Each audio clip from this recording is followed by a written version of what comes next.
So ఫైనల్గా దేవర movie చూడడం అయితే కంప్లీట్ అయిపోయింది.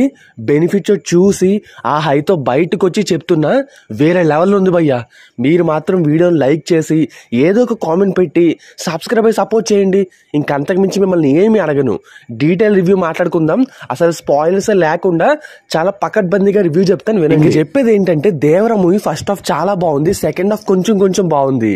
ప్రీ క్లైమాక్స్ నుంచి క్లైమాక్స్ వరకు అద్దరు కొట్టేశాడు. వేరే లెవెల్ అనమాట. అసలు నిజంగా కొరటాల శివ కంబ్యాక్ మూవీ అని చెప్పొచ్చు భయ్యా. అసలు ఎన్టీఆర్, అనిరుద్ధ్ వీళ్ళందరినీ పక్కన పెట్టేస్తే కొరటాల శివని ఎవడెవడు తక్కువ అంచనా వేసి ఆచార్య 2 అన్నాడో వాళ్ళందరి నోళ్ళు మూతపడతాయి. సినిమా ఆ రేంజ్లో ఉందన్నమాట. సినిమా ఫస్ట్ హాఫ్ మనకి అజయ్ క్యారెక్టర్తో ఇంట్రడ్యూస్ అవుతాడు. అతను ఒక యతి అనే మనిషిని వెతుక్కుంటూ ప్రకాష్ రాజ్ దగ్గరికి వస్తాడు. ప్రకాష్ రాజ్ దేవర మూవీ స్టోరీ అయితే చెప్పడం మొదలు పెడతాడు అనమాట. అతను ఎన్టీఆర్కి ఇచ్చి ఎలివేషన్లు, ఆ ట్విస్ట్లు రివీల్ చేసే సీన్లు అన్నీ కూడా పిచ్చెక్కిచ్చేసాయి. ఒక పర్ఫెక్ట్ బ్యాక్ డ్రాప్ సెట్ చేస్తారు. అసలు ఆ దీవి ఏంటి, అక్కడ ఉండే ఊళ్ళు వాళ్ళు ఎవరు, ఎన్టీఆర్ సైఫ్ అలీ ఖాన్ క్యారెక్టర్ని ఇంట్రడ్యూస్ చేయడం, అలాగే ఆ తర్వాత వాళ్ళ కొడుకుల క్యారెక్టర్ని కూడా చూపించడం, ఇలా ఉంటుందన్నమాట.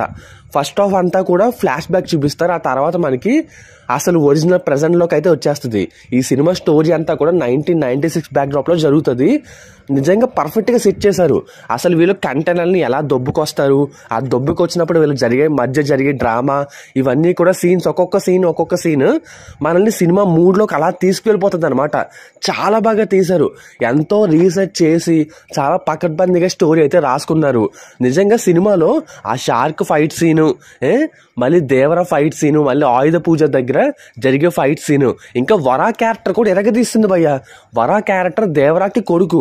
నేను అనుకున్నాను పిరికోడు కదా, కొంచెం క్యారెక్టర్ డెవలప్మెంట్ అంతగా ఉండదేమో, దేవర మూవీకి ఎక్కువ ఎలివేషన్లు ఇస్తారు దేవర ఫాదర్ క్యారెక్టర్కి అనుకున్నాను. కానీ వరా క్యారెక్టర్ని కూడా సినిమాలో చాలా బాగా చూపించారు. అండ్ ఆ క్యారెక్టర్ని ఇంట్రడ్యూస్ చేసిన తీరు అంతెందుకు భయ్యా, ఎన్టీఆర్ ఇంట్రడక్షన్ సీనే సినిమా స్టార్టింగ్లోనే పిచ్చెక్కి చేస్తుంది.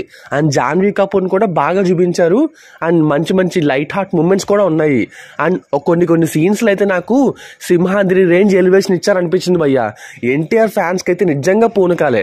అరే నీకు సినిమాలో అన్ని బాగున్నాయి చెప్తున్నావు, సినిమాలో మరి నెగిటివ్ పాయింట్స్ ఏమీ లేవా అంటే ఉన్నాయి. సినిమా సెకండ్ హాఫ్ మొదలైన తర్వాత నుంచి కొంచెం నీరసం వస్తుంది, ఎందుకంటే స్టోరీ కొంచెం తగ్గినట్టు అనిపిస్తుంది. బట్ మళ్ళీ ప్రీ క్లైమాక్స్ దగ్గర నుంచి ఆ ట్విస్ట్లు, ఆ టర్న్స్, ఆ థ్రిల్లింగ్ మూమెంట్స్ అన్నీ కూడా వేరే లెవెల్ అనిపిస్తాయి. నిజంగా ఓవరాల్గా మామూలుగా న్యూట్రల్ జనాలు అయితే కామన్ సాటిస్ఫాక్టరీ ఫీలింగ్తో బయటకు వస్తారు. ఎన్టీఆర్ ఫ్యాన్స్ అయితే మతిపోయి పిచ్చెక్కి బయటకు వస్తారనమాట. ఆ రేంజ్లో ఉంది సినిమా. అందుకనే పిచ్చెక్కిచ్చింది మామ అని నేను క్యాప్షన్ పెట్టాను తమ్నెల్లో. మీకు అర్థమవుతుందా? ఇంకా టెక్నీషియన్స్ మాట్లాడుకుందాం. నిజంగా రత్నవేలు, అనిరుద్ధ్ ఇలా ఒక్కొక్కరు నిజంగా ప్రాణం పెట్టేశారు సినిమాకి. కొన్ని సీన్స్లో ఏమీ లేకపోయినా మన అనిరుద్ధ్ నిజంగా బీజం ఇచ్చి పడేశాడు భయ్యా. నిజంగా తన కోసం 12 కోట్లు ఖర్చు పెట్టి తీసుకున్నారు, న్యాయం చేశాడు. సాంగ్స్లో ఒక సాంగ్ అంత ఇది లేకపోయినా ఆయుధ పూజ సాంగ్, చుట్టమల్లె సాంగ్, అలాగే బీజిఎంలు అన్నీ కూడా అదరగొట్టేశాడు. సినిమాకి ప్రాణం పోసాడు. ఇంకా మన ఎన్టీఆర్ అన్న గురించి చెప్పేదేముంది, 2 క్యారెక్టర్లకు కూడా నిజంగా జీవించి సినిమాని తన భుజం మీద మోసాడు భయ్యా. పర్ఫార్మెన్స్ అయితే వేరే లెవెల్. ఎన్టీఆర్ లాంటి నటుడు గురించి పర్ఫార్మెన్స్ నేను చెప్పక్కర్లేదు, కానీ ఈ సినిమాలో ఆయన పర్ఫార్మెన్స్ సినిమాని అక్కడక్కడ నిలబెట్టి నడిపిస్తుంది. మీరు నమ్మండి. ఇంకా సైఫ్ అలీ ఖాన్ పర్వాలేదు, అంటే అక్కడక్కడ కొన్ని సీన్స్లో నాకు ఆక్వర్డ్ అనిపించింది, కానీ బట్ ఓకే. ఇంక సినిమాలో చాలా క్యారెక్టర్స్ ఉంటాయి. అండ్ ఒక్కొక్క క్యారెక్టర్కి ఒక్కొక్క క్యారెక్టర్ ఆర్క్ కూడా ఉంటుంది. అండ్ ఆ క్యారెక్టర్స్ డెవలప్ అయ్యే తీరు అన్ని కూడా చాలా బాగా డిజైన్ చేసుకున్నారు భయ్యా. ఇంక సినిమాలో విఎఫ్ఎక్స్ గ్రాఫిక్స్ అంటారా, చాలా మంది ట్రోల్ చేశారు, అదే సముద్రంలానే లేదని చెప్పేసి. మరీ అంతలా అయితే లేదు. కొన్ని సీన్స్ లో తేడా తెలిసిపోతుంది, కానీ but most of the times అయితే విఎఫ్ఎక్స్ బాగానే మేనేజ్ చేశారు. కాకపోతే మరీ ఎక్కువ బడ్జెట్ ఖర్చు పెట్టినట్టు అనిపించలేదు. ఇంకొంచెం రిచ్ గా తీసుంటే బాగుండేది. ఇంకా ఫైనల్గా చెప్పేది ఏంటంటే, సినిమా చూసిన తర్వాత దేవర పార్ట్ 2 కోసం డెఫినెట్గా వెయిట్ చేస్తారు. ఆ రేంజ్లో ట్విస్ట్ అయితే పేలిందనమాట. ఈ ట్విస్ట్లు ఇవన్నీ నేను మన ఛానల్లో చెప్పాను. అరే గట్టిగా ప్లాన్ చేస్తున్నారు దేవర పార్ట్ 1 క్లైమాక్స్, ఆ ట్విస్ట్ అదరగొట్టేస్తారంటని ఎప్పటి నుంచో చెప్తూ వచ్చాను. అదే జరిగిందనమాట.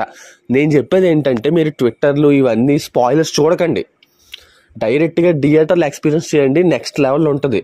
ఓటీటీలో కూడా ఇప్పుడప్పుడే రాదంట, 50 days తర్వాతే వస్తుందంట. సో థియేటర్లో చూడాల్సిన సినిమా ఇది. యాక్షన్ సీన్లు పిచ్చెక్కిచ్చేసాయి. అండర్ వాటర్ యాక్షన్ సీన్లు అబ్బబ్బబ్బా చెప్తుంటేనే ఇలా ఉంది. నాకు మళ్ళీ సాయంత్రం ఫస్ట్ షోకో సెకండ్ షోకో వెళ్ళాలని ఉంది భయ్య, టికెట్స్ దొరికితే. నాకు తెలిసి దొరకవు. ఈ వీడియో చూసిన తర్వాతనే వెంటనే బుక్ చేసుకోండి. సో అది విషయం. మరి సినిమాకి నా రేటింగ్ అయితే 3.95 out of 5. ఉంటాను ఇక, బాయ్.